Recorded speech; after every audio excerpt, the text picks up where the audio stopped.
Bonjour à toutes, bonjour à tous, bienvenue pour ce nouveau podcast. On vous en avait parlé lors du live jeudi soir de Late Night Wrestlers. C'était une annonce qu'on vous avait bien teasée et puis faite tout à la fin du podcast. C'était sur le nouveau podcast NXT que vous retrouverez toutes les 2 mois à peu près donc. Et donc NXT c'est quand même la branche du futur donc l'intérêt de parler quand même des catcheurs qui peupleront le futur de la WWE. Et ce soir avec deux intervenants. D'abord un petit coup d'œil en Alsace avec Sébastien. Salut Seb. Salut tout le monde, très contente de faire partie de ce premier numéro de la NXT sur Wrestlers Radio. Eh oui, d'autant que c'était ton idée, donc c'est pour ça. Faut le souligner. Eh oui, c'est mon petit bébé on va dire. Eh oui, les initiatives doivent être quand même un petit peu mises en valeur. Voilà. Et Verpa, salut Verpa. Salut à tous. Sur ce, on va parler du produit NXT avec à l'occasion du pay-per-view Arrival qui avait lieu dans la nuit de jeudi à vendredi, exceptionnellement en pay-per-view qui durait 2 heures. C'est pas le cas d'habitude, mais on va vous détailler ça après le jingle qui est le theme song de NXT. Voilà, à tout de suite.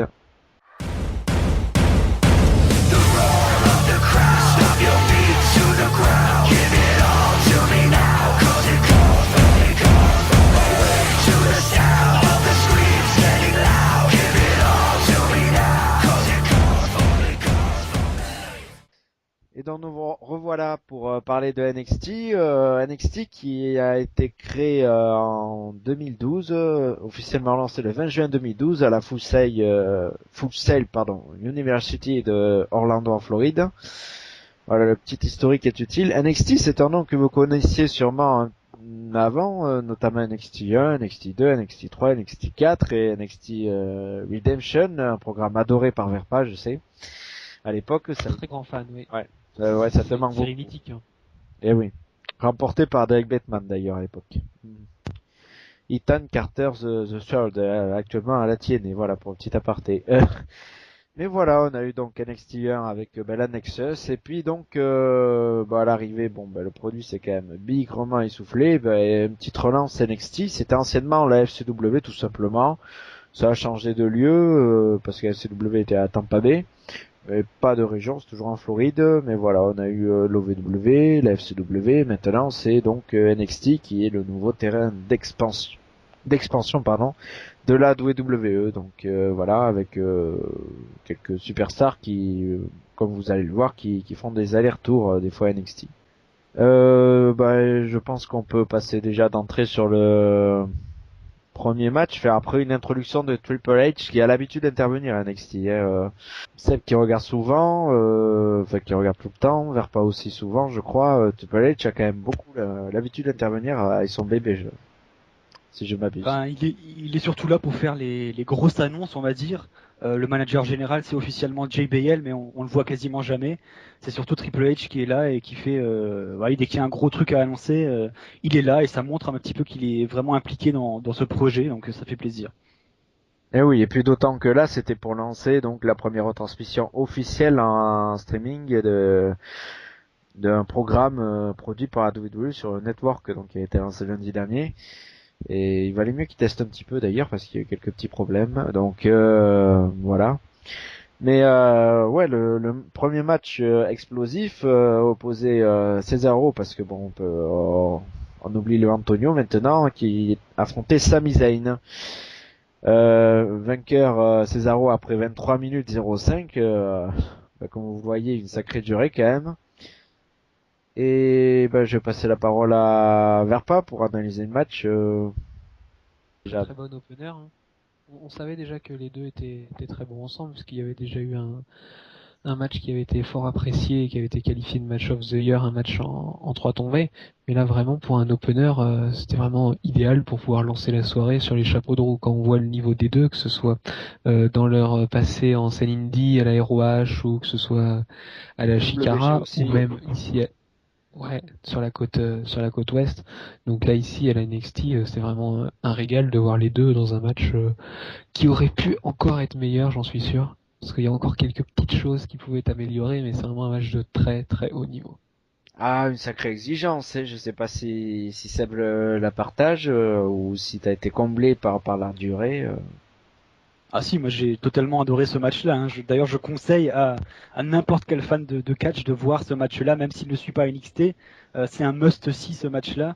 Je le mettrai cependant un petit peu en dessous du précédent, le 2 out of 3 falls match, que je trouve encore mieux, parce qu'il y avait l'effet de surprise qui était présent et certaines prises que j'avais jamais vues de ma vie qui ont été proposées ce soir-là. Donc je mettrai tout d'abord le 2 out of 3 falls en position 1 et juste derrière celui-ci, mais c'est clairement du très très haut niveau entre deux catcheurs qui seront, je l'espère, dans les main events de la WWE dans les années à venir.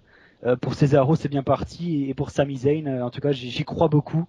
Moi, je dirais même qu'il pourrait être peut-être le futur Daniel Bryan, parce qu'il a vraiment un talent monstre, ce gars-là.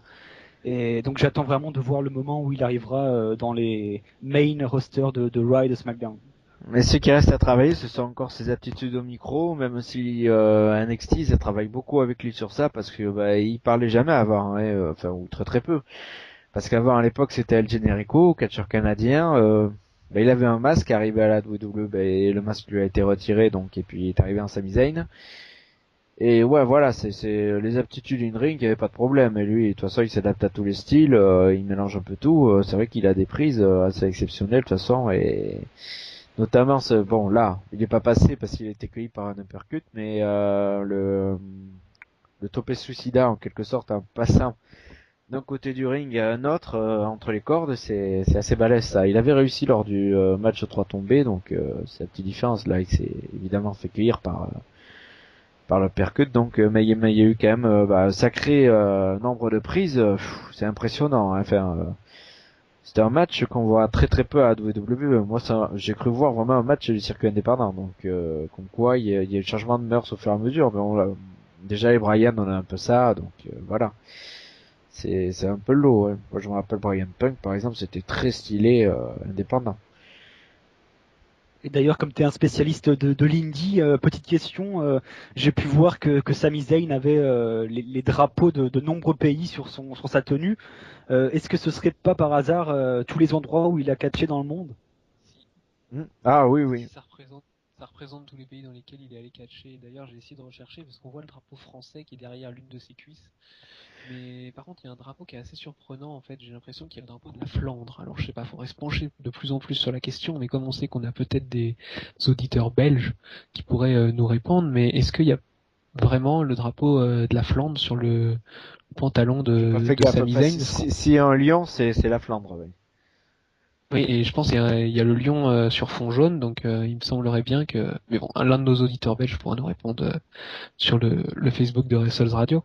Mais en dehors de ça, c'est sûr qu'il était connu pour être une sorte de mentor, un petit peu comme ce que fait Sangre Azteca avec l'APC en France, c'est-à-dire une sorte de formateur extérieur qu'on fait venir dans chaque pays. Donc il était intervenu beaucoup dans les pays du Nord, dans les pays scandinaves, mais également dans des pays tels que la Grèce ou même en Amérique du Sud avec son copain Super Crazy. Eh oui, non, mais c'est vrai que il a quand même une sacrée expérience. Il peut même faire coach, effectivement, auprès des jeunes talents déjà. Bon, on le voit par exemple avec Sarah Del Rey là, qui est arrivée en coach à la WWE Performance Center. Donc voilà, tout ça, c'est ces arrivants quand même expérimentés, ils aident certains. Et je sais pas s'ils ont aidé là les deux. Enfin, je sais pas s'il y a quelque chose à rajouter sur ce match. Peut-être juste une analyse d'ensemble en fait, c'est parce que puisqu'on parle de pays, on remarquera quand même que sur la carte en général, dans tous ces espoirs, que ce soit Sami Zayn, que ce soit pas El Generico, Antonio Cesaro désormais, que ce soit Emma, que ce soit Paige, il y a quasiment plus d'Américains en fait. On a tout sauf des Américains. Donc Eh oui. est-ce que ça va pas poser de problème dans les questions, dans les années à suivre peut-être, parce que même Adrian Neville est anglais de base, Paige anglaise.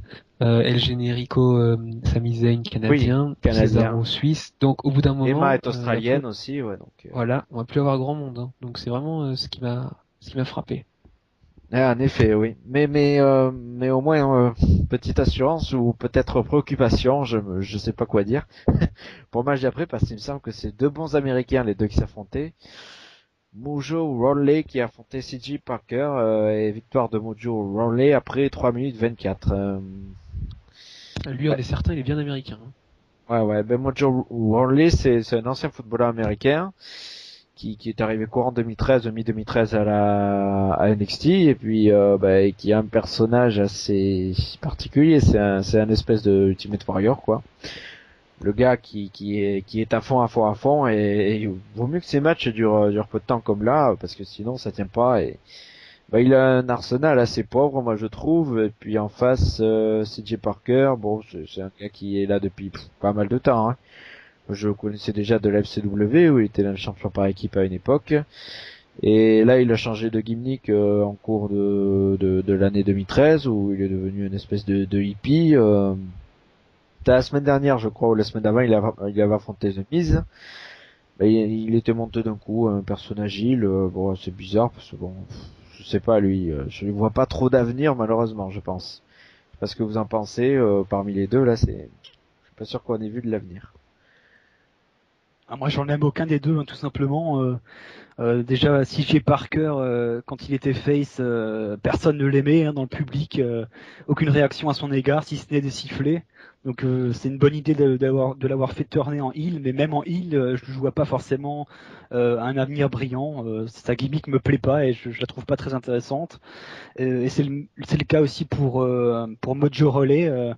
On le construit comme un personnage qui est extrêmement dynamique, etc. Mais moi, ça correspond pas avec le physique que je vois. Le type, il a pas de charisme, il est gros, il est un petit peu grassouillé, je trouve. Non, moi, je vois pas d'intérêt dans ces gars-là. Hein. Je sais pas si je suis le seul à partager cette idée, mais moi, je vois pas d'avenir dans aucun de ces deux-là.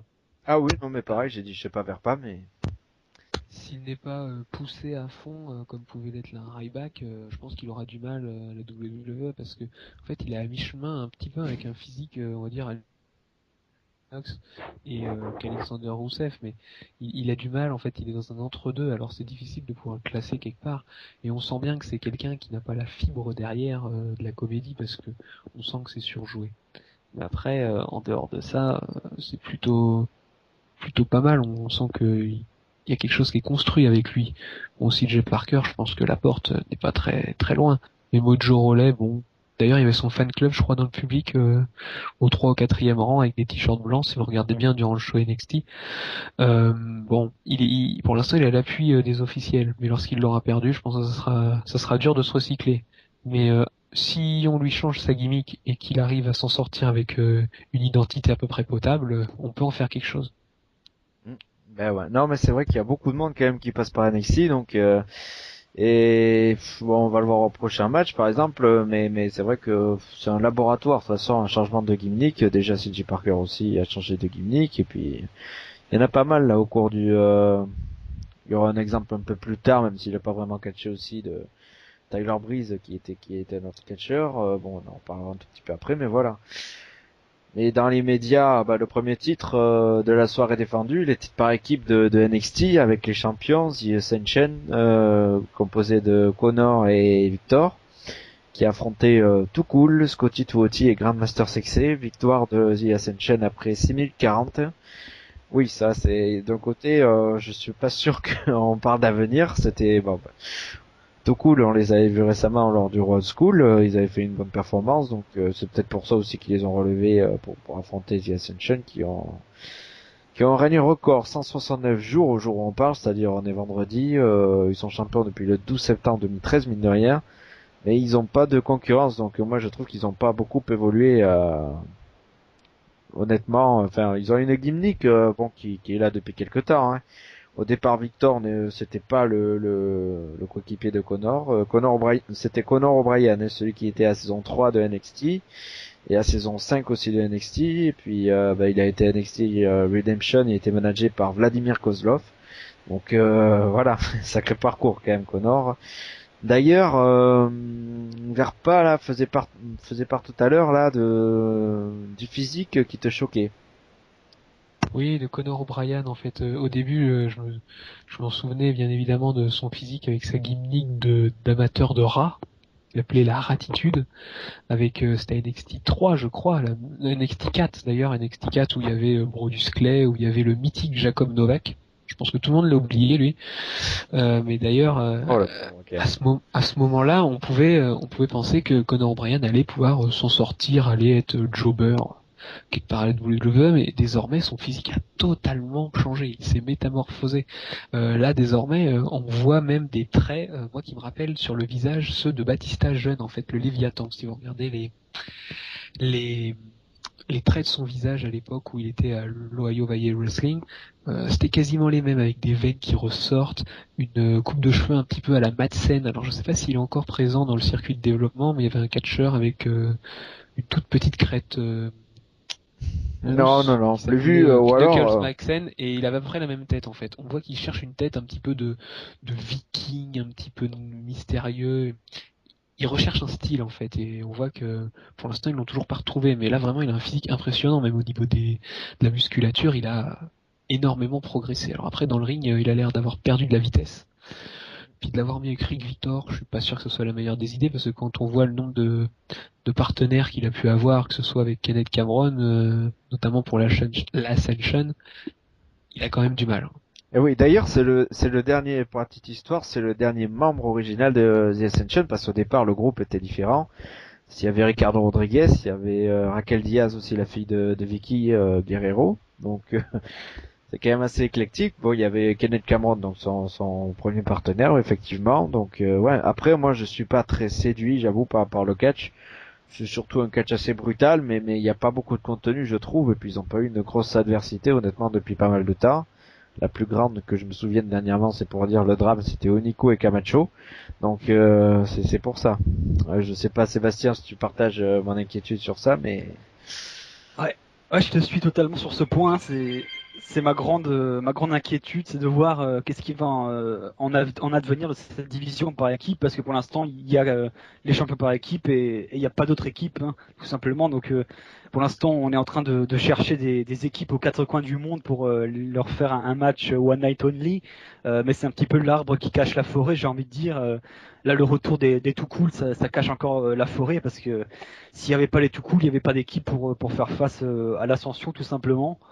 En même temps, après les Too Cool, je sais pas s'ils ont vraiment une vraie légitimité à être là ce soir-là, parce que c'est pas non plus une équipe qui a marqué l'histoire, j'ai envie de dire. Mais bon, là ce soir, ils sont là pour prendre le rôle de faire valoir, comme c'est le cas de tous les jobbers qui sont en train de bouffer là, la team de l'ascension. J'attends de voir une vraie opposition, et pour l'instant, ça traîne un petit peu en longueur cette histoire-là. Il n'y a pas d'adversaire, hein, pour l'ascension. Pourrait-on rêver à une team française? Parce que bon, là, je vais glisser là. C'est vrai, j'en ai pas trop parlé parce que malheureusement, c'était pas disponible.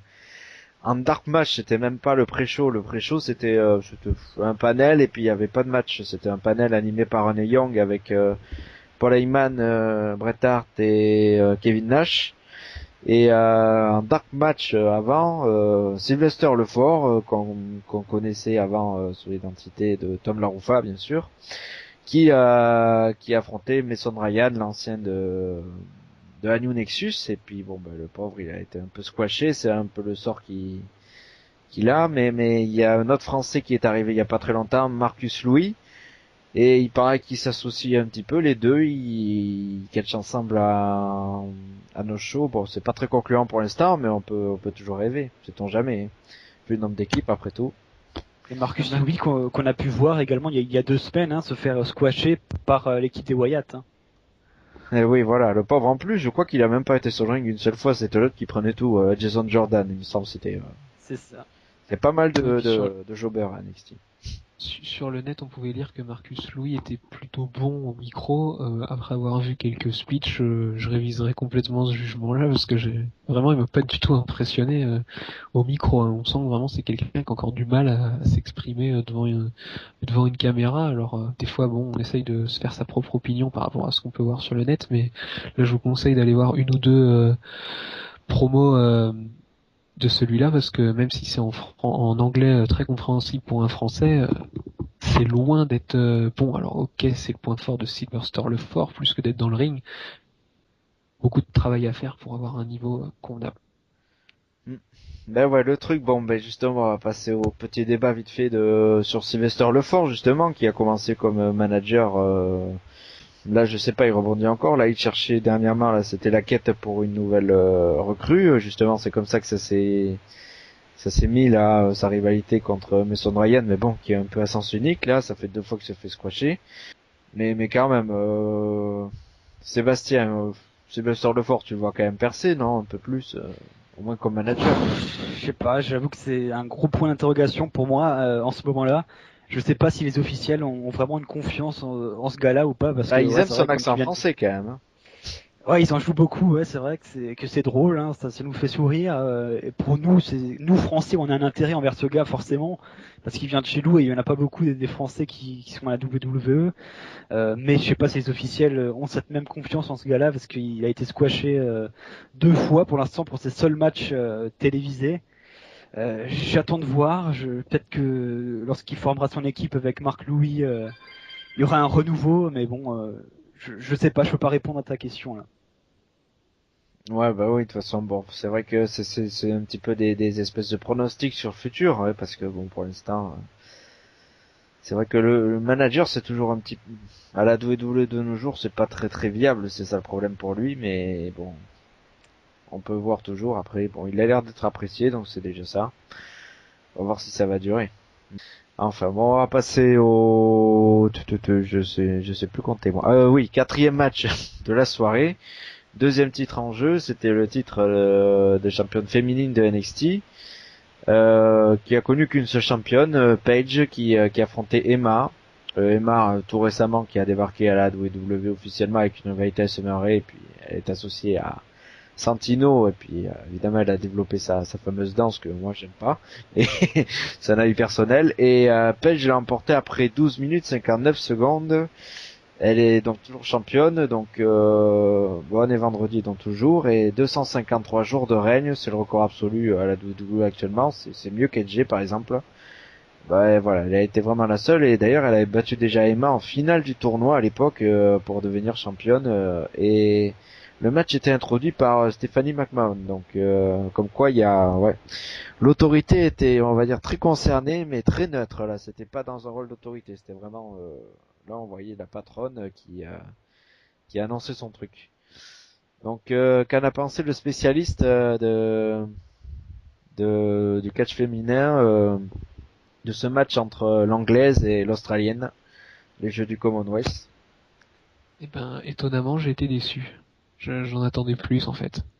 On était super bien parti avec ce pay-per-view avec un premier très très gros match. Alors après, bon, on avait le match un peu bouche-trou avec Mojo Rawley, mais et puis le match par équipe. Mais je pensais qu'on allait aller réaccélérer un petit peu le rythme avec un match féminin dont on pouvait en attendre quelque chose de grand. Logiquement, vu l'affiche, il y a quand même Page, c'était quand même pas mal, mais on sent il y a encore un petit blocage. Évidemment, il y a les 2 dernières minutes avant le pin qui sont vraiment tout à fait génial.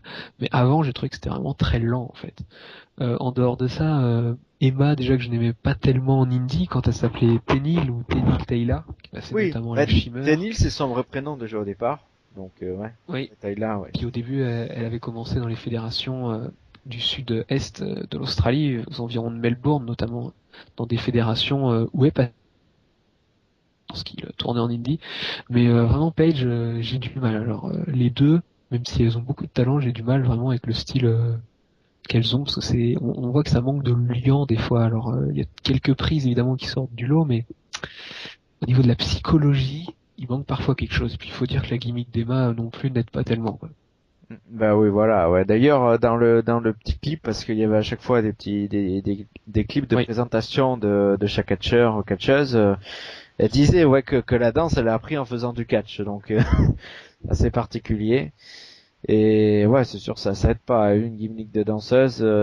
Après, quand on veut vraiment faire du catch, d'ailleurs, petite particularité, Paige, elle a gagné par soumission. Ça, j'ai fait au jeu d'Emma qui a tendance à utiliser la soumission, mais là c'était Paige qui a gagné par soumission.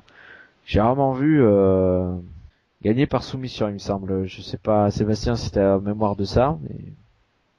Ouais, mais à ma connaissance, c'est quasiment la première fois. D'ailleurs, c'est la première fois aussi qu'elle a utilisé cette prise. Hein. Je l'ai jamais vu faire cette prise-là. Moi, c'est la première fois que je la vois, tout simplement.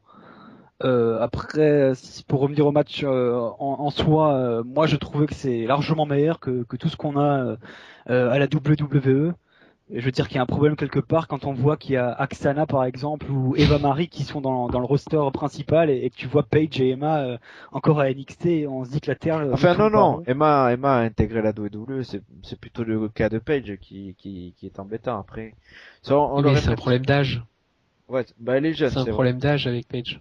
Parce qu'en fait, je sais pas si elle a atteint actuellement ou pas les 21 ans, mais en fait, il y avait un problème, une règle non écrite comme quoi, à ce qui paraît, le WWE n'envoie personne sur la route si une personne n'a pas 21 ans pour des histoires de mineurs majeurs et de l'égalité aux C'est États-Unis. Ce depuis serait pour Kelly ça. Kelly ou parce que Kelly Kelly, faut rappeler A qu'elle priori, il y a dû avoir des a précédents avec Kelly Kelly, donc la situation a dû être clarifiée, donc c'est pour ça. ou Jojo par exemple 19 ans, donc bon, c'est bizarre. Plus Oui, récemment. mais Jojo, elle a jamais quasiment lutté. Enfin, c'était quelqu'un de la Ah, télé-réalité un qui a petit été peu amené quand même. dedans, Elle a mais fait quelques petits matchs, ou très peu, ouais, mais voilà. Moi, ce qui est Eva Marie, malheureusement, parce que Eva Marie, on aurait préféré qu'elle ait 0 match. Mais, mais ouais, non, mais c'est vrai qu'on dit souvent que Paige est vouée à être l'adversaire d'Edge, ça sera un bon choc, moi je trouve. Elle est quand même d'une famille de catch, il faut préciser vraiment. Hein, la mère qui s'illustre beaucoup à la Shimmer. Il y a aussi, ils ont la famille. Il y a une fédération, je crois, en Angleterre. Il y a le frère qui lutte aussi en Angleterre. La famille Knight, ils avaient même un documentaire qui leur a été dédié, il me semble. Je regarde, elle a 21 ans. Hein. Elle a 21 ans, hein, parce qu'elle est du 17 août 1992. Voilà pour le détail. Donc, il n'y a pas de problème en fait. Hein. Mais après, c'est savoir quand la faire rentrer, voilà. C'est ça le truc. Vous la voyez vraiment arriver À d'ici peu ou- WrestleMania aurait été une occasion parfaite pour faire le choc contre AJ Lee. Bon, maintenant malheureusement ça ne se fera pas, mais j'attends quand même de voir ce match un de ces jours dans un gros show parce que ça peut être assez excellent entre deux très bonnes lutteuses. Eh oui, non, mais c'est vrai que c'est un désert actuellement les divas, comme vous l'avez dit, et là NXT, bon là il y a Paige, bon Emma qui vient de monter, il y a Summer Rae aussi qui catch encore, qui est associée à Sasha Banks, il y a Charlotte, la fille de Ric Flair, on les a vus juste avant le match dans le public. pourvu qu'elle soit virée, elle. Ouais, c'est vrai qu'elle est vraiment mauvaise, hein, Ingrid. Bon, en même temps, hein, voilà, elle est pas trop faite pour ça, Je c'est préfère plus le nom Bayley, qui fait, ouais. Oui, voilà, Bayley aussi, effectivement, oui. qui est un peu cruche quand même, mais Oh, c'est le qui a un peu de personnage hein, qui est un peu comme ça, ouais. Ouais. Les personnages n'aident pas trop. Après, voilà, après les féminines, bon, il y a Lana mais elle est manageuse, donc ça n'a rien à voir. Et voilà, c'est. Et d'ailleurs, c'est assez drôle de mettre Lana avec Alexander Rousseff, alors que s'il y avait une simple logique, on aurait mis Aksana. Et parce que Lana est quand même américaine, donc c'est assez drôle de lui mettre un personnage de russe ou de bulgare, alors que Aksana est déjà dans le roster et ne fait pas grand-chose. Ouais, ça doit être assez marrant, ouais, effectivement. Mais bon, vraiment, on sait pas vraiment. Là. L'orientation des divas, on sait pas. À part, à part Edge, voilà, et puis Page, vraiment des championnes hyper stables. Ce qui veut dire c'est un peu dépeuplé, surtout que Page, ils ont jamais réfléchi à lui enlever le titre, même là, elle revenait d'une assez longue blessure, enfin une indisponibilité assez de pas mal de semaines quand même, donc ouais, le catch féminin là, bon, bah il a un avenir qui se fait à deux trois noms quoi maximum, mais pas plus. Donc on repêche. Hein. D'ailleurs, si tu me permets de revenir sur Tenny Taylor, Oui. on peut remarquer déjà que en fait, il y a le programme World of Hurt. Je sais pas si vous vous souvenez, c'était le programme qui était consacré à une série en 12 ou 13 épisodes 2010, 2011, consacré c'était un truc avec oui, Roddy Piper aussi qui et Lenstorm. consacré à Landstorm, voilà, dans la fédération et dans un camp d'entraînement de Landstorm, donc au Canada. Quand on remarque dans cette série, donc il y avait quoi, 12 ou 14 catcheurs, je crois, on remarque quand même il y avait Sylvester Lefort, donc anciennement Tom Lampha. Il y avait Tenny Taylor qui donc maintenant est devenu Emma. Et en plus, il y avait Mike Dalton qui venait aussi de ce show-là. Et Ouais. en plus, on peut même ajouter Taya Valkyrie qui maintenant est à la AAA dans l'une des plus grandes fédérations mexicaines. Donc au final, des petits programmes comme ça, on voit qu'il y a une continuité. Ça passe de l'indie à une petite émission de télé-réalité dans un camp d'entraînement, on passe à NXT et ensuite on passe à la WWE. Ah ben oui, non, mais c'est sûr que c'est quand même pas un petit programme de gnognotte, et puis c'est pas mal pour la Roufa, hein, parce que ça l'a quand même formé, parce que c'est vrai que s'il était resté tout le temps en France, il serait pas arrivé à ce niveau-là, c'est sûr. Hein. Enfin, non pas que je veux clasher les fédérations françaises, non loin de là, mais il faut varier les expériences, et ça on le sait. Marcus Louis, pour y revenir rapidement, il vient pas de réseau français, il vient de la Nouvelle-Zélande en réalité. Donc c'est le réseau assez particulier tout ça. Et quand tu parles de cosmopolitisme, il y a aussi Oliver Neville d'ailleurs, Adrian Neville, si vous écoutez bien la bande son américaine, au tout début, donc on avait déjà El Generico, Sami Zayn qui présente tous ses drapeaux sur son pantalon, mais Adrian Neville au tout début, on le décrit comme étant une star internationale, particulièrement du Japon. Donc là encore, on voit qu'il y a une importance en fait de la formation, de connaître tous les styles qui se font actuellement dans le monde, et on le voit même avec les nationalités. Tout à l'heure, on en parlait, il y a des joueurs de tout le monde, sauf des Américains actuellement à NXT. Là, c'est pareil, il faut varier les expériences pour pouvoir percer et arriver à NXT. On va évoquer, c'était pas un match, mais ça donne l'occasion de parler d'un catcheur dont on avait parlé un petit peu lors du Royal Rumble cette année. Au départ, c'était un match entre Xavier Woods, ouais, il existe toujours, qui affrontait Tyler Breeze justement, anciennement Mike Dalton, une nouvelle gimmick, nouvelle, d'il y a quand même plusieurs semaines maintenant, de mec qui fait très attention à son look, et les deux se sont littéralement fait défoncer par Alexander Rousseff, le Bulgare, dont vous voyez d'ailleurs des promos régulières dans les shows de la WWE, et qui était apparu au Royal Rumble. Il avait fait une bonne performance. Voilà, c'était le gars de NXT qui apparaissait cette année, comme on sait qu'il y a maintenant il y en a un qui apparaît chaque année au Royal Rumble. L'année dernière c'était assez malheureux parce que c'était Bo Dallas, mais ça en reviendra tout à l'heure. Mais que pensez-vous de Rousseff? Parce que Woods, lui on sait ce qu'il est devenu, c'est-à-dire pas grand-chose là. Et puis Tyler Breeze, il remonte assez la pente, mais bon, je sais pas. Direction la poubelle. Mais Rousseff alors, quelqu'un qui s'était quand même brisé le cou, une blessure sérieuse, il en avait profité pour apprendre les arts martiaux en Thaïlande, et voilà, c'est comme ça qu'il est revenu en 2013 à WWE NXT, et ce nouveau style, catcheur pieds nus, est assez spectaculaire. Hein. Seb l'apprécie bien, je crois. Ouais, moi je l'apprécie beaucoup. Je trouve qu'il a un physique très impressionnant, et pourtant il est capable de faire des mouvements assez spectaculaires, et presque un petit peu à la manière de Samoa Joe, j'ai envie de dire, même si c'est pas une comparaison qui est forcément légitime, mais c'est un petit peu le même style, j'ai envie de dire. Moi je trouve qu'il a un avenir assez brillant, parce que si on se base sur ce qu'il a fait à NXT, c'est une machine de guerre, le mec. Hein. Il a gagné tous ses matchs, sauf une seule défaite, c'était contre Kofi Kingston, mais sinon il a tout gagné sur son passage. C'est assez impressionnant. Même au Royal Rumble, il s'est fait éliminer assez rapidement, mais il a montré dans un temps assez bref qu'il est capable de faire de bonnes choses. J'attends de voir ce qu'il va faire à la WWE, mais moi j'ai de bon espoir pour ce gars-là. Bah ouais, je pense que là on va être assez unanime, parce que Verpa aime aussi beaucoup Rousseff. Oui, j'adore Rousseff. Moi déjà j'aime bien cette gimmick déjà. C'est un aspect qui me plaît énormément. En plus il a une super musique d'entrée, hein, avec son petit tronc, le drapeau, tout ça. Bon, ça fait un peu cliché, mais c'est excellent. Au passage, il est vraiment bulgare. Hein. Il est vraiment bulgare, donc ouais. il y a encore une nationalité. Donc. Et puis on voit bien que dans son personnage, il y a une petite teinture sambo, un petit peu comme Kozlov, et en même temps un petit peu lutte turque. Donc il y a vraiment quelque chose d'excellent avec lui. Bon, par contre, moi, il y a quelque chose qui m'a choqué. C'est pas chez Alexander Rousseff, c'est chez Xavier Woods, qui a eu l'idée de lui mettre le theme song de Brodus Clay, des Funkadactives. Non, mais ça c'est depuis l'époque. C'est depuis l'époque de sa rivalité là avec Brodus, qui a servi à rien du tout d'ailleurs. Et puis voilà, le gars n'a jamais été installé. Aucun intérêt de lui mettre. Pourquoi lui mettre un thème pareil alors que il était avec R-Truth récemment, et donc il avait plutôt un personnage de rappeur, il avait pas un personnage funk. Donc je trouve qu'il y a quand même un décalage là, et bon, de toute façon on voyait bien que dès le début il était là pour jobber, hein. Et puis bon, c'est pas le mythique passage de Tyler Breeze qui m'aura convaincu de son talent, parce que en tout et pour tout il ressemble vraiment clairement à Jacob Novak dont on parlait tout à l'heure, ou à Lucky Cannon, c'est le type de gars qui a aucun avenir. Oui, voilà, mais au moins Alexander Rousseff là, c'est vrai, on en tient un bon là. Je vois que Vincent, qui est un spectateur, parce qu'il y en a certains qui sont spectateurs pendant les podcasts sur le chat, là, qui dit que c'est un personnage à Street Fighter. C'est vrai, là aussi, ouais, remarque, il peut faire un peu Ryu ou Honda, je crois, ouais. Le kick, ça fait un peu Honda, d'ailleurs. J'aimais bien Honda.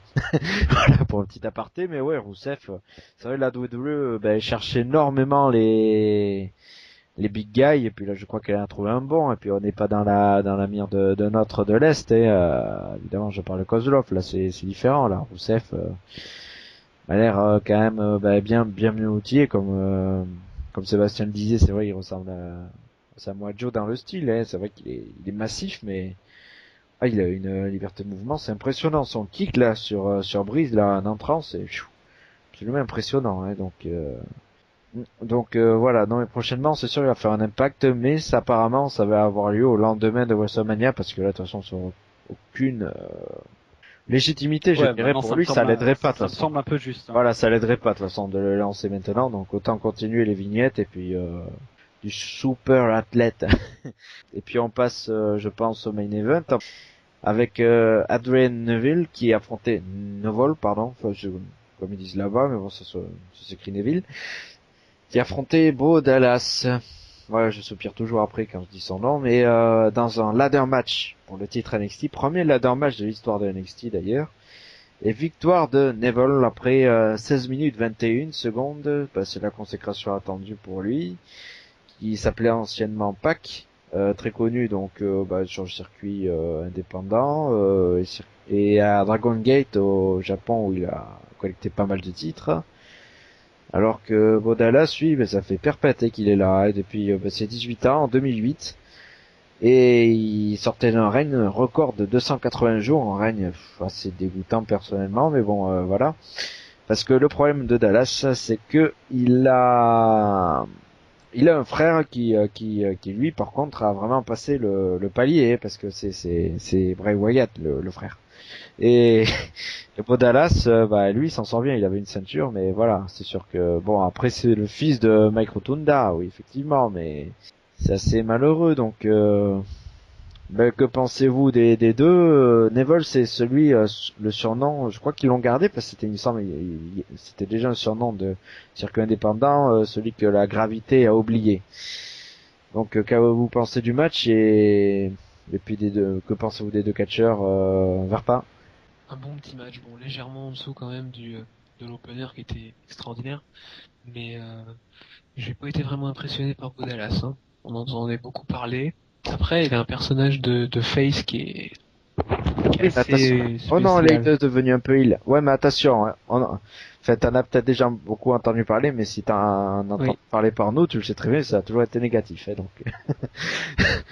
C'est, Enfin, voilà. il a quand même un petit talent, c'est qu'il sait faire des grimaces et il a des expressions faciales qui sont intéressantes. Après, en dehors de ça, faut pas trop l'écouter parler. Dans le ring, il a un peu de mal, mais c'est pas Adrian Neville, quoi. Adrian Neville qui, contrairement à son adversaire, est bon à peu près partout. Alors après, il lui manque peut-être un petit peu de prestance au micro, mais Voilà, le sur le micro. ring, il se débrouille bien. Et puis après, ce que je regretterais peut-être un petit peu dans ce main event, c'est l'utilisation des échelles qui est quand même imparfaite. On voyait bien que les deux n'étaient pas des fanats des échelles et ça s'est remarqué tout de suite. Ah ouais, ça m'a un petit peu surpris de la part de Neville, qui est quand même un high flyer pur jus, hein. D'ailleurs, il a trouvé le moyen de sortir encore son, 630 degrés splash. Ouais, j'ai pas envie de enfin, je sais pas, 630, enfin, quelque chose comme ça, quoi. 720. Ah non, 630. Enfin, j'ai mal Donc il fait mesuré, là. donc il fait un demi-tour de moins qu'Ota Ibushi ou que Ricochet en indie. Ah oui, effectivement, oui, c'est vrai. C'est un peu le même genre de prise, mais en moins, il y a un petit tour de moins, c'est vrai, j'avais jamais remarqué. Comme quoi, là, on parle de catcheurs différents. Putain, quel bonheur, ça aussi Ricochet, Kota Ibushi, au passage, regardez leur match, c'est un régal. Voilà, c'était pour le petit aparté, mais ouais. Mais c'est vrai que, bon, Dallas, non, mais de toute façon, ladder match, déjà un match simple, Dallas, c'est un drame, alors, ladder match, moi, j'en attendais rien, hein. Le gars, dès qu'il avait une échelle, je me disais, oh là là, quel drame. Donc, Ouais, mais voilà. je vais me faire un petit peu l'avocat du diable sur ce coup-là. Je crois qu'ils en jouent beaucoup aussi la WWE sur le personnage de Bo Dallas. Hein. Ils font exprès de le rendre un petit peu insupportable, etc. Là, on le voyait tout au long du match. Son objectif, c'était de bloquer Adrian Neville par tous les moyens. On l'a vu essayer de le bloquer sous une échelle, essayer de le bloquer dans les cordes. Tout ça pour l'empêcher d'atteindre la ceinture, tout simplement. Ah d'ailleurs, au tout début, il avait bloqué le pied entre la corde et puis il s'était précipité pour aller chercher l'échelle où il est à disposer, effectivement. Voilà, c'est ça. Donc ils essayaient de faire en sorte de montrer que le gars n'était pas là pour faire un match spectaculaire, mais d'essayer de gagner le plus rapidement et même quitte à ne pas faire le spectacle. Et c'est un petit peu son personnage. C'est un petit peu la caractéristique de son personnage. Je veux dire, il est pas là pour faire le show. Il est surtout là pour être insupportable. Et après, la réaction des gens est mitigée, on va dire. Il y a une petite partie de la foule qui l'apprécie, une grosse partie qui le déteste, mais quoi qu'on puisse en dire, il nous laisse pas indifférents. Et c'est peut-être pour ça aussi qu'il était longtemps champion de la NXT. Il était capable de générer des réactions, chose qui n'est pas forcément évidente pour un catcheur. Il y en a pas mal qui génèrent l'indifférence, et autant générer des réactions mitigées que ne pas en générer du tout. Après, concernant Neville, c'est amplement mérité cette victoire. Hein. Neville, pour moi, c'est la version 2.0 de chaque prise. Hein. Chaque prise, il arrive à les innover et à faire un truc de malade que j'avais jamais vu. Donc, c'est totalement mérité cette victoire-là, et j'ai hâte de voir comment sera dirigé son règne. Ben oui, parce que on peut imaginer qu'il va y avoir du Sami Zayn, même si c'est du face contre face, mais après tout, les caractères changent, et donc on sait jamais. Sami Zayn pourrait être le futur. Après, poids lourd, on a eu précédemment, avant Bo Dallas, c'était Big E, avant c'était Seth Rollins, donc il y a quand même de sacrés noms, hein. On voit qu'ils sont quand même un sacré destin. Bon, Bo Dallas, par contre, j'ai quand même des doutes. Et lui, ça m'étonnerait qu'il ait un run de champion intercontinental ou de membre de Shield, par exemple. Mais ouais, Neville peut-être. Après, le profil High Flyer à WWE, c'est un peu compliqué. Il a toujours eu un statut assez bizarre, donc faudrait qu'il bosse son skill surtout, et puis après peut-être rêver parce qu'il a un petit peu le même gabarit que Bryan, mais après bon, c'est pas le même style du tout, c'est pas vraiment le même style, donc après faut. Non, mais il va entrer en concurrence avec Evan Bourne, s'il revient un jour, parce que ça fait oui. 17 ans qu'on l'attend, mais en fait Evan Bourne, il peut se mettre, il pourrait même ne jamais revenir, parce qu'ils attendent peut-être la fin de son contrat tout simplement pour l'envoyer dehors. Evan Bourne, Marijuana, pied écrasé, ouais, c'est oh là là, oh le drame. Effectivement. Il a cumulé, hein. Ah oui, lui, il a cumulé un peu de temps. Aux grandes dames de Kevin, d'ailleurs, qui est un de ses grands fans. Coucou Kevin, oui. Donc, ouais. Non, mais c'est vrai que, après, niveau High Flyer, j'ai fait le petit point à Sin Cara. Voilà. D'ailleurs, Sin Cara, il avait lutté il y a une semaine ou deux contre Rusev, tiens, d'ailleurs. Pour revenir là au sujet précédent. Mais, voilà. Quand on parle de la grosse division, est-ce que vous voyez un autre nom qui pourrait venir, se mettre dans la danse? Neville était en rivalité avec Corey Graves, mais bon, Graves il a pas vraiment tenu la longueur, je trouve, et puis en plus il s'est blessé en cours de route, et c'est jamais très bon d'avoir un physique de verre, donc est-ce que vous voyez quelqu'un qui pourrait s'imposer un petit peu aussi? J'ai toujours Leo Kruger dans un petit coin de ma tête. Qui est devenu... Ouais, mais le problème c'est qu'il est devenu Adam Rose, une gimmick assez chelou. Après on va voir aussi Adam Rose. Apparition prochaine. Oui, Adam Rose, ouais. Mais on l'a jamais encore vu lutter à NXT, c'est vrai. Mais à nos shows, il est apparu sous un nouveau nom.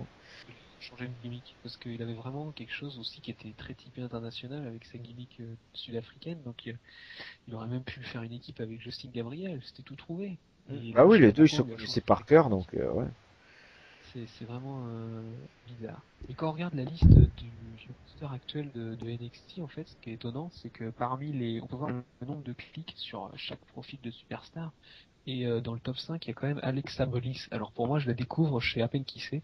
Donc c'est quand même assez étonnant. Peut-être quelqu'un qui pourra avoir un certain impact sur les réseaux sociaux. Peut-être, à voir. Je sais pas ce que vous en pensez d'elle. Là, t'as dit qui, pardon? Alexa Bliss. Moi, je la connais pas non plus, donc j'attends de voir. Entendu de nom, mais bon, voilà. Sans plus. Parce qu'on peut voir le nombre de clics sur chaque profil, et elle est quand même dans les toutes premières. Donc en premier, c'est Paige. Et Alexa Bliss est 4e, donc c'est quand même assez étonnant. Peut-être tout simplement parce qu'elle a un physique avantageux. Hein. Ah oui, les gens aiment bien voir ça. C'est vrai. Hein, mon petit. Et j'avais une question d'ailleurs sur en tant que l'annonceuse, qui était l'annonceuse? C'est pas un retour de Eden Styles, de la compagne de Cody Rhodes? celle qui avait fait quelques annonces à Superstar à l'époque, je sais pas si vous vous souvenez. Mais si, Si, apparemment, il y a pas c'était bien longtemps. elle. Ouais. Donc elle a pris une petite année sabbatique entre-temps. Ouais, le temps de se marier, quoi, grosso modo, ouais. Si un mariage, ça prend pas non plus un an, mais bon. Mais oui, effectivement, c'est vrai, on a beaucoup parlé, là, il y a plus d'avenir, limite, au niveau du catch féminin que du catch masculin à NXT, c'est ça le paradoxe. Pourtant, il y a quand même quelques talents, on l'a vu. Pas beau Dallas, encore une fois, mais il y a quelques talents. Après tout, ouais, on a bien eu Seth Rollins. Et aussi, Roman Reigns, pardon, fou là, l'accent. Qui, qui s'était bien perfectionné quand même à NXT, ça aide énormément, de toute façon, c'est un passage obligé, hein, donc voilà. Après il y a aussi Sami Callihan, alors lui ça va être une curiosité qui débarque là sous la gimmick Solomon Crow, apparemment ça va pas trop changer T1. Bien sûr les Wyatt, alors là eux, ils sont montés aussi grâce à NXT au départ, donc non c'est un très bon laboratoire, et puis voilà, Cesaro il hésite pas à revenir souvent, bon après c'est parce qu'on lui demande aussi, mais ça lui fait plaisir je pense. Et puis voilà, non il y a vraiment, c'est un bon mélange. Hein. Et bah Sinon, il y ouais, a aussi par il y a exemple. toujours l'éternel énigme, c'est-à-dire Tyson Kidd. On sait pas trop qu'est-ce qui va en advenir de ce gars-là. Ouais, Il ouais. apparaît encore sur le site de la WWE. Mais on l'avait plus souvent apparaître à NXT, c'est vrai, récemment. Hein. Surtout quand il y avait Natalia, quand il y avait Natalia dans un show, il y avait Tyson Kidd. C'est pas compliqué. C'est vraiment, c'est particulier. Ouais. C'est vrai qu'il est apparu dans une émission catch-off avec Christophe Ajus et Philippe Chéreau dans un petit truc pour A1 et RTL9, mais sinon, c'est vrai qu'on le voit plus du tout. Hein. Ouais, mais après tu sais, il y a quand même beaucoup de catcheurs à la WWE, JTG, Yoshitatsu.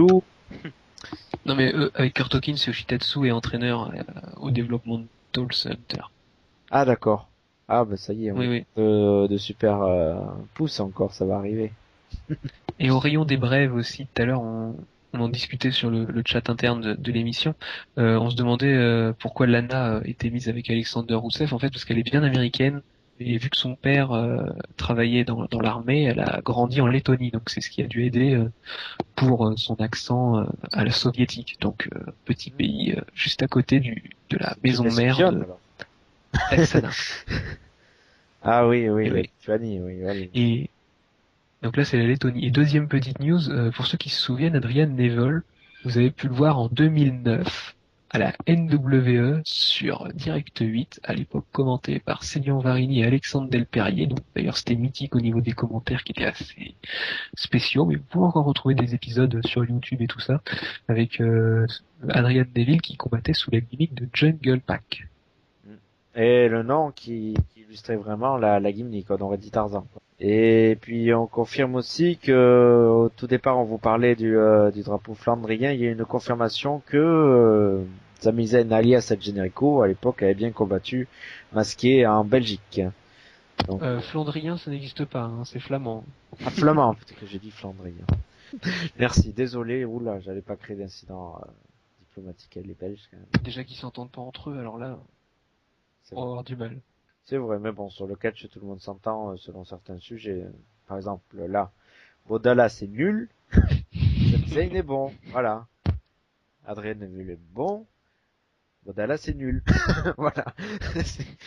Voilà, ça faudra retenir bien comme il faut parce que Bodala peut arriver malheureusement plus rapidement que d'autres à WWE. Ça, c'est le pistonnage qui existe parfois, voilà. Et ben, pour finir l'analyse de ce pay-per-view, ben, on va passer quand même aux fameuses notes sur 10 traditionnelles. Donc allons-y pour la petite réflexion rapide. On va passer à Sébastien. Aïe aïe, tu me files la patate chaude parce que j'ai pas vraiment eu le temps de réfléchir, mais bon, on va dire que l'opener est excellent. Le main event conclut très bien la soirée avec un changement de titre. Après, ce qui se passe entre les deux n'est pas exceptionnel. Mais bon, pour un premier show en direct, je mettrais un bon 6 pour ce pay-per-view-là. Vers pas. 7,5 moi. Bonne note. Ah oui, quand même. Ouais, malgré qu'il y ait eu Shawn Michaels, on l'avait pas précisé pendant l'analyse, mais il y avait Shawn Michaels qui a introduit le main event. Ouais, qui sait pas parler, et après 20 ans de carrière, il a toujours du mal dans un speech, c'est quand même grave. Mais en dehors de ça... Ah, c'est le président du fan club qui parle. Oui, le fan club CM Punk, Ric Flair, Shawn Michaels. Il y a beaucoup de membres, hein. Ne vous méprenez pas. Il y a beaucoup de participants, mais en dehors de ça, il y a vraiment un opener qui est d'une qualité quasiment WrestleMania. Il n'y a pas de doute là-dessus. Après, on a quelques petits matchs qui sont courts avec des personnages plus secondaires. Donc, comme ça prend pas trop de temps et qui sont pas mauvais, on voit que c'est un show qui est vraiment bien préparé. Donc, il n'y a pas de gros temps mort. Vraiment un show très bon, quoi. Il y a vraiment rien à dire. C'est limite meilleur que certains pay-per-view qu'on a pu avoir à l'automne dernier à la WWE. Mais moi, je vais mettre une note équivalente à Seb 6 parce que bon, quand même, ouais, le show a duré 1h55 au total. Il n'y a pas eu de temps mort. Les clips étaient bien faits. Et puis bon, bah, que dire de cet opener qui a volé la vedette à tous les matchs. C'est naturel. Les deux sont au-dessus du lot, je dirais. Donc, il y a rien à dire. Et puis évidemment, même si le ladder match ne laissera pas de souvenir impérissable, toujours la joie de voir Neville conserver. Et puis Page aussi, je suis content pour elle. Donc, il y a rien à dire. C'est pour ça 6. Là, pour une fois, je vais faire du calcul mental. Donc, ça nous fait 19 divisé par 3. Ça fait du 6,33. Voilà. Donc, show, bah, qui est dans une note bonne moyenne. très honnête. Hein. Ah oui. Très honnête, ouais, pour ce premier pay-per-view. Oui. Eh oui, tout premier sur le WWE Network, et puis, tout premier de NXT surtout. Ben, je pense qu'on peut refermer ce premier épisode de NXT podcast. S'il y a quelque chose à rajouter. Non, un bon petit numéro pour commencer la série qui, je l'espère, sera très longue de ce beau podcast. Et puis si vous avez des questions un petit peu plus détaillées sur certains catcheurs, certaines catcheuses, n'hésitez pas à nous contacter sur le Twitter @Westos Radio, sur le Facebook Westos Radio entre parenthèses officielles, ou par mail à westosradio@gmail.com tout attaché. Bon, on va partir sur. Je vais ajouter que on est disponible aussi sur YouTube, sur iTunes et sur archive.org. Les partenaires FN Lutte, Vox Catch, la Wrestling Evolution League, Instant Catch, Catch as You et Revolt. Voilà. Petites infos. On vous avait informé que le live malheureusement n'était pas passé techniquement, mais vous pourrez retrouver donc un nouveau numéro de Lena Wessels quand même sur Elimination Chamber, donc il sera dispo depuis 24 heures. Quand ce podcast sortira, on aura déjà sorti au préalable le Lena Wessels. Donc voilà, c'est à peu près tous les 2 mois. Et puis au programme ensuite du mois de mars, il y aura Impact Wessels, vu que le 9 mars il y aura Lockdown.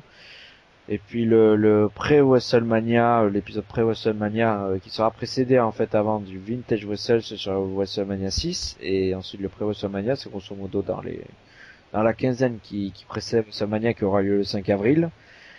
Et le prochain direct, ça devrait être pour le podcast pré-WrestleMania, voilà. Pas à Castres.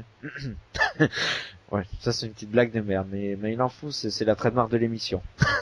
Et donc à moins que y ait des dédicaces à faire passer éventuellement, on peut rendre l'antenne et puis vous donner rendez-vous pour le prochain numéro, et n'hésitez pas à réagir. Merci beaucoup pour votre fidélité, vous étiez quand même presque une centaine à nous suivre durant le live de Lane Wessels. On espère que vous avez bien apprécié ce nouveau numéro.